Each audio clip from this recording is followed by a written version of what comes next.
मध्य प्रदेश में जबलपुर से मंडला की ओर जाने वाले नेशनल हाईवे पर जबलपुर से करीब 20 किलोमीटर दूर बरेला शहर के वार्ड नंबर 15 में 40 वर्षीय दीपा मेहरा उर्फ बबली अपनी 20 साल की बेटी निशा के साथ रहती थी। बरेला शहर के पास में ही गांव टेम्बर भीटा में बबली का मायका था। बबली ने वहीं के रहने वाले संदीप जारिया के साथ अपनी बेटी निशा का रिश्ता तय कर दिया था और मार्च 2022 में उनकी शादी होने वाली थी। शादी तय हो जाने के बाद संदीप और निशा के बीच मोबाइल पर बातचीत होती रहती थी। 27 सितंबर को भी संदीप से बात करते समय निशा ने अचानक बाहर बरामदे में किसी के आने की आहट सुनी। उसने संदीप से कहा कि शायद कोई घर पर आया है, इसलिए मैं तुमसे बाद में बात करती हूं। इतना कहकर निशा ने फोन काट दिया। इसके बाद जब काफी समय तक निशा का फोन नहीं आया तो संदीप ने ही दोबारा निशा को फोन किया, लेकिन तब उसे निशा का नंबर बंद मिला। पहले तो संदीप ने सोचा कि शायद बैटरी डिस्चार्ज हो गई होगी, लेकिन रात के 12 बजे तक कई बार फोन करने पर भी निशा का फोन स्विच ऑन ऑफ ही आ रहा था। इससे संदीप परेशान हो गया। अगले दिन संदीप की नींद उसके फोन की घंटी बजने से खुली। फोन पर बबली के पिता चंद्रभान थे। उन्होंने भी संदीप को यही बताया कि निशा और बबली का फोन नहीं लग रहा है। साथ ही उन्होंने संदीप से पूछा कि क्या कल रात उसकी निशा से बात हुई थी। संदीप को चंद्रभान की बात सुनकर बीती रात निशा का फोन स्विच ऑन ऑफ होने की बात याद आ गई। बबली के पिता चंद्रभान टेम्बर भीटा गांव में ही रहते थे, जो बरेला से केवल 5 किलोमीटर की दूरी पर था। निशा का फोन स्विच ऑन ऑफ आने पर वह काफी चिंतित हो गए थे, इसलिए उन्होंने अपने छोटे भाई के बेटे आशीष को बरेला चलने को कहा। इसके बाद वह दोनों बरेला पहुंच गए। वहां पहुंचकर उन्होंने देखा कि जिस घर में बबली अपनी बेटी निशा के साथ रहती थी, वहां ताला लगा हुआ था। उसी घर से सटे दूसरे मकान में बबली की देवरानी मालती भी रहती थी। चंद्रभान और आशीष जानते थे कि काफी समय से बबली और मालती के बीच बोलचाल बंद है, लेकिन फिर भी उन्होंने मालती के घर का दरवाजा खटखटाया। अंदर से आवाज आई, कौन है? चंद्रभान ने तेज आवाज में मालती से निशा के बारे में पूछा। चंद्रभान की आवाज सुनकर मालती ने घर का दरवाजा खोले बिना ही अंदर से बोल दिया कि उसे उन दोनों के बारे में कुछ नहीं पता। इसके बाद चंद्रभान और आशीष ने आस पड़ोस के दूसरे लोगों से भी पूछताछ की।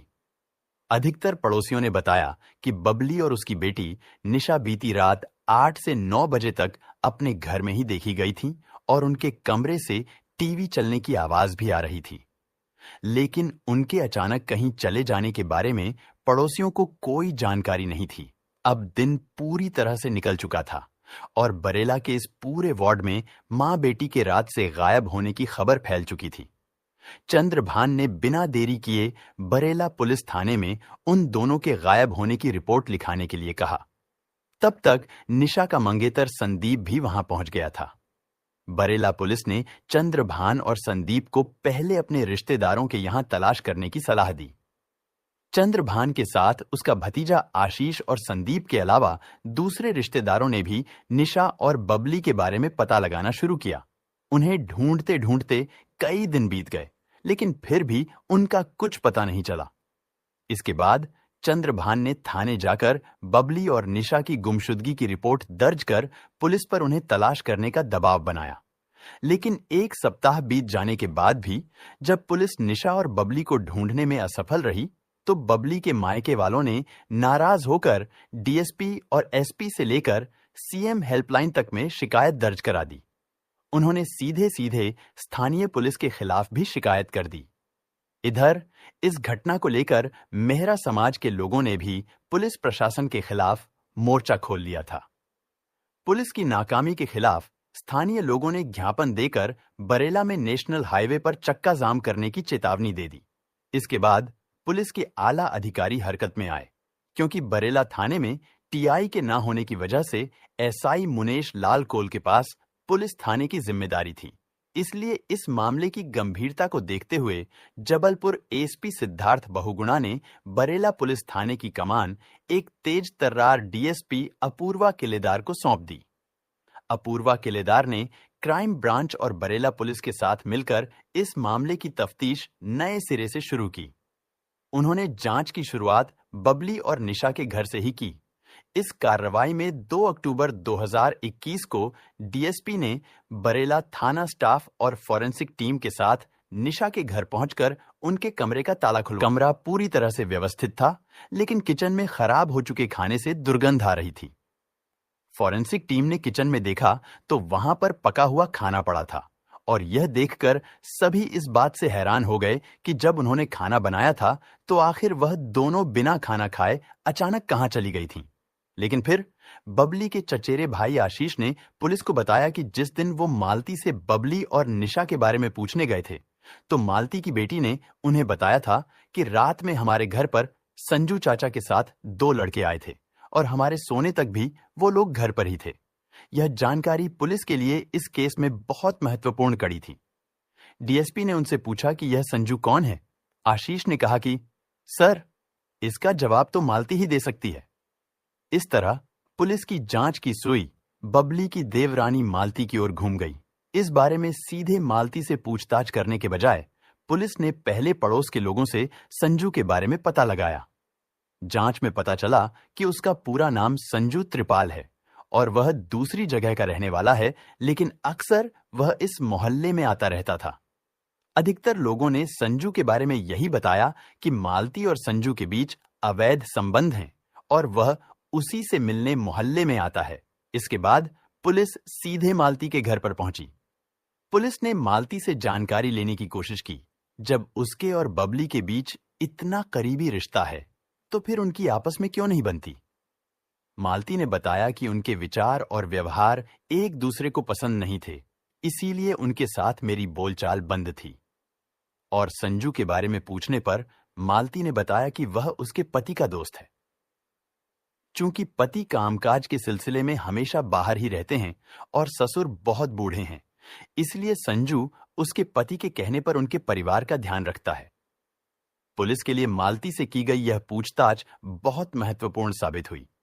फिर उसी दौरान पुलिस ने संजू और मालती के मोबाइल फोन की कॉल डिटेल्स निकलवाई, जिससे पता चला कि पिछले 4 दिनों से दोनों के बीच घंटों घंटों बातचीत हुई थी। साथ ही पुलिस को एक मुखबिर ने सूचना दी कि संजू अपने साथियों के साथ 3 अक्टूबर को मालती के घर आया था। इसके बाद डीएसपी अपूर्वा ने एक महिला कांस्टेबल को सादे कपड़ों में मालती के घर पर तब भेजा जब मालती अपने घर पर नहीं थी। उस कांस्टेबल ने मालती की बड़ी बेटी से पूछताछ की तो उससे पुलिस को एक चौंकाने वाली जानकारी मिली। मालती की बेटी ने बताया कि 27 सितंबर की रात को उनके घर संजू चाचा के साथ 2 लड़के आए थे और मम्मी ने हमें खाना खिलाकर जल्दी सुला दिया था, लेकिन संजू चाचा और वह दोनों लड़के देर रात तक हमारे घर पर ही थे। मालती की बेटी ने आगे बताया कि सुबह सोकर उठने के बाद जब मैंने देखा तो बड़ी मम्मी बबली के घर पर ताला लगा हुआ था। मैंने सोचा कि शायद बड़ी मम्मी निशा दीदी को लेकर नाना जी के घर गई होंगी। लापता मां और बेटी के बारे में पुलिस को अब कई तरह की जानकारियां मिल चुकी थीं, जिसके मुख्य केंद्र संजू और मालती ही थे। अब पुलिस को पूरा विश्वास हो गया था कि बबली और निशा को गायब करने में संजू और मालती का ही हाथ है। इसके बाद पुलिस ने शक के आधार पर संजू और मालती को पूछताछ के लिए 4 अक्टूबर की सुबह 11 बजे थाने में बुलाया और उन्हें घंटों थाने में बैठाकर रखा गया। उस दौरान उनकी बेचैनी और घबराहट वाली गतिविधियों पर नजर रखी गई। फिर धीरे धीरे उन पर पुलिस की सख्ती बढ़ती चली गई। जब सख्ती बर्दाश्त से बाहर हो गई तो मालती ने अपना जुर्म स्वीकार कर लिया। इसके बाद पुलिस ने उससे सीधा सवाल किया कि तुमने उन दोनों को किस दुश्मनी के चलते गायब कराया है। इधर पुलिस की सख्ती के आगे संजू भी टूट गया था। संजू ने पुलिस को बताया कि उसने मालती के कहने पर बबली और निशा की हत्या कर दी है और उन दोनों के शव को उसने अपने गांव में ले जाकर दफना दिया है। लेकिन पुलिस पूछताछ में इस दोहरे हत्याकांड की जो कहानी सामने आई, उसे सुनकर पुलिस भी हैरान रह गई। दरअसल मध्य प्रदेश के जिला जबलपुर के बरेला कस्बे की भगत सिंह कॉलोनी में रहने वाली 40 वर्षीय दीपा मेहरा उर्फ बबली नगर के आंगनवाड़ी केंद्र में नौकरी करती थी। उसकी शादी सन 2000 में बरेला के निवासी पंचम लाल के बड़े बेटे नरेश मेहरा से हुई थी। फिर शादी के 1 साल बाद यानी 2001 में निशा के जन्म के कुछ ही दिनों के बाद बबली के पति नरेश की एक दुर्घटना में मौत हो गई थी। पंचम लाल का छोटा बेटा सुरेश राजमिस्त्री का काम करता था। उसकी शादी मालती के साथ हुई थी। इसके बाद सुरेश अपनी पत्नी और बच्चों को लेकर अलग रहने लगा था। इधर अपनी बेटी के अच्छे भविष्य के सपने संजोए बबली अपने घर को जैसे तैसे करके चला रही थी। समय के साथ साथ निशा भी जवान हो गई थी। वह अभी सालीवाड़ा गौर कॉलेज से ग्रेजुएशन के अंतिम वर्ष की पढ़ाई कर ही रही थी कि तभी उसके नाना ने निशा का रिश्ता तय कर दिया था। इधर पंचम लाल के मकान में 4 कमरे थे, जिनमें से बंटवारे के समय 2 कमरों में बबली और 2 कमरों में मालती के पति सुरेश का परिवार रहने लगा। मालती का पति सुरेश अक्सर काम के सिलसिले में मंडला जिले में रहता था। वह कई महीनों तक अपने घर नहीं आता था। मालती अपनी 3 बेटियों और बूढ़े ससुर पंचम लाल के साथ बरेला में ही रहती थी। 30 साल की मालती वासना के सुख से वंचित रहती थी और फिर करीब 5 साल पहले मालती के संपर्क में संजू आया था। वह मगवा गांव का रहने वाला था। संजू सुरेश का परिचित था। वह दोनों मिलकर काम तलाशते थे। जब सुरेश काम की तलाश में मंडला चला गया तो इधर संजू उसकी पत्नी मालती से मिलने आने लगा। मालती की बेटियों के लिए संजू चॉकलेट और बिस्किट लेकर आता था। मालती की बेटियां उसे चाचा कहकर बुलाती थीं। मालती के ससुर पंचम लाल बहुत बूढ़े हो चले थे। उन्हें ठीक से सुनाई भी नहीं देता था और इस तरह संजू और मालती अकेले में मिलते रहे। फिर उन दोनों के बीच अवैध संबंध बन गए। उन्हें जब भी अपनी काम वासना की हसरतें पूरी करनी होती थीं, तब संजू बच्चियों को पैसे देकर कुछ खाने के लिए बाहर भेज देता था। इस घटना से करीब 4 साल पहले एक दिन दोपहर के 2 बजे का समय था। बबली आंगनवाड़ी केंद्र से अपने घर लौटी थी और घर की 4 दीवारी में बने दरवाजे से बबली जैसे ही घर के अंदर गई तो उसे मालती के कमरे से किसी व्यक्ति की आवाज सुनाई दी, जबकि उस समय उसके ससुर पंचम लाल भी घर पर नहीं थे। इसके बाद बबली जब अपने कमरे में गई तो उसे पास वाले कमरे से कुछ अजीब सी आवाजें सुनाई देने लगी। इसके बाद उसने अपने पर्स को टेबल पर रखा और वह बरामदे में आ गई। उसने देखा कि मालती के कमरे का दरवाजा अंदर से बंद है। इसके बाद बबली ने चुपके से दरवाजे में बनी चेरी से आंख लगाई तो अंदर का दृश्य देखकर बबली दंग रह गई। हालांकि बबली पिछले कुछ दिनों से देख रही थी कि मालती से मिलने एक युवक अक्सर आता रहता था, लेकिन जब उसके बारे में बबली ने देवरानी मालती से पूछा था तो उसने संजू को रिश्ते का भाई बताया। लेकिन उस दिन बबली ने अपनी आंखों से जो सच देखा उसे देखकर उसके अंदर आक्रोश भर गया था। इसके बाद बबली अपना सब काम छोड़कर मालती के कमरे के सामने ही कुर्सी डालकर बैठ गई और करीब आधे घंटे के बाद जब वह युवक मालती के कमरे से बाहर निकला तो बबली ने उसे पहचान लिया, क्योंकि वह कोई और नहीं बल्कि संजू ही था जिसे मालती अपना भाई बताती थी। दरअसल वही उसका प्रेमी था। बबली को संजू के बुरे चरित्र के बारे में पहले से ही मालूम था, क्योंकि वह शराब का शौकीन और क्रिमिनल माइंड का था। संजू एक बार पहले भी अपने गांव की एक लड़की को लेकर भाग चुका था और उस लड़की का फिर कभी पता नहीं चल पाया कि वह लड़की कहां है। खैर, 34 वर्षीय संजू शादीशुदा होने के साथ ही 2 बेटियों का बाप भी था। जब बबली ने मालती से संजू के उसके कमरे में होने की बात पूछी तो मालती ने अपनी गलती मानने के बजाय उसे ही भला बुरा कहना शुरू कर दिया। इसके बाद बबली ने संजू और मालती के नाजायज संबंधों की बात अपने ससुर पंचम लाल को भी बता दी थी, जिसकी वजह से मालती अपनी जेठानी बबली से नाराज हो गई थी। उस दिन के बाद से मालती ने बबली से बात करनी बंद कर दी थी। इसके बाद तो संजू बेखौफ मालती के घर पर आकर रंगरलियां मनाने लगा था। इधर बबली की बेटी निशा का रिश्ता संदीप के साथ तय हो चुका था और बबली को यह चिंता खाए जा रही थी कि कहीं मालती की इस करतूत का असर उसकी बेटी की शादी पर न पड़ जाए, क्योंकि इसमें परिवार की बदनामी का भी डर था। इधर मालती शक्की स्वभाव की थी और उसे लगता था कि उसकी भतीजी निशा उस पर नजर रखती है। वही संजू के आने जाने की हर खबर अपनी मां बबली को बताती है और मां उसकी शिकायत ससुर से करती है। इस शक के चलते वह अंदर ही अंदर डरने लगी थी कि कहीं उसके और संजू के अवैध संबंधों की बात उसके पति सुरेश तक न पहुंच जाए। उधर संजू के मन में भी कुछ इसी तरह के विचार आ रहे थे। फिर एक दिन मालती ने संजू से कहा कि अब उनके संबंधों में बबली और उसकी बेटी बाधा बन गई है, इसलिए उन्हें अब रास्ते से हटाना ही होगा। इसके बाद उन दोनों ने मिलकर एक प्लान बनाया। संजू ने प्लान के मुताबिक इस काम को अंजाम देने के लिए अपने दो दोस्तों राजा कोल और देवा कोल को शामिल कर लिया था और बदले में उन्हें काम पूरा होने पर 50,000 देने का वादा किया था। संजू ने उन्हें कुछ पैसे एडवांस भी दिए थे। इसके बाद 27 सितंबर 2021 को रात के समय राजा और देवा के साथ संजू मालती के घर पहुंच गया। इसके बाद प्लान के अनुसार मालती ने अपने ससुर पंचम लाल के खाने में नींद की गोलियां मिला दी थीं, जिससे पंचम लाल गहरी नींद में सो गए थे। इसके बाद मालती ने तीनों बेटियों को भी जल्दी से खाना खिलाकर सोने के लिए दूसरे कमरे में भेज दिया।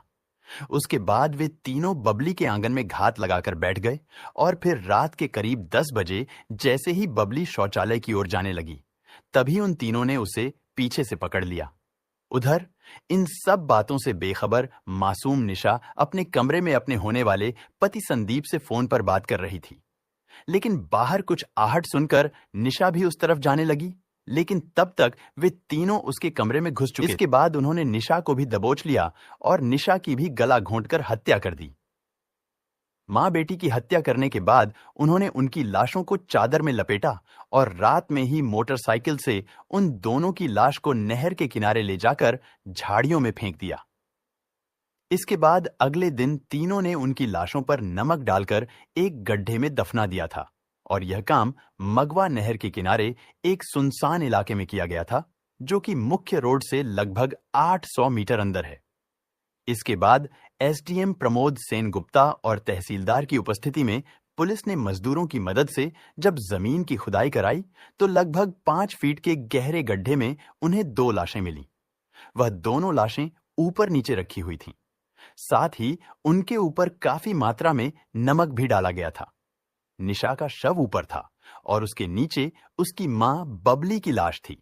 घटनास्थल पर मिले शवों की पहचान होने के बाद परिजनों और रिश्तेदारों के बयान दर्ज किए गए और फिर शवों का पोस्टमार्टम कराने के बाद उनका अंतिम संस्कार कर दिया गया। इस हत्याकांड में राजा और देवा की तलाश की गई और उन्हें भी जल्द ही अरेस्ट कर लिया गया। हत्या के आरोपियों को गिरफ्तार करने और मां बेटी की हत्या का पर्दाफाश करने में महत्वपूर्ण भूमिका निभाने वाले पुलिस कर्मियों की एसपी सिद्धार्थ बहुगुणा ने सराहना की। इसके बाद पुलिस ने आरोपी संजू त्रिपाल, उसकी प्रेमिका मालती मेहरा, उसके दोस्त राजा कोल और देवा ठाकुर को धारा 302, 201 और इसके अलावा कई अन्य धाराओं में मुकदमा दर्ज करके जबलपुर कोर्ट में पेश किया, जहां से उन सभी को सेंट्रल जेल भेज दिया गया। क्या यह महज एक इत्तेफाक था या इसके पीछे छुपी थी कोई गहरी साजिश? अगर आपको भी ऐसा लगता है कि इस कहानी में कुछ और छुपा है, तो कमेंट में अपनी राय जरूर बताएं। इस चैनल को सब्सक्राइब करें, लाइक और शेयर करना ना भूलें, ताकि और भी ऐसे राज आपके सामने आते रहें। धन्यवाद।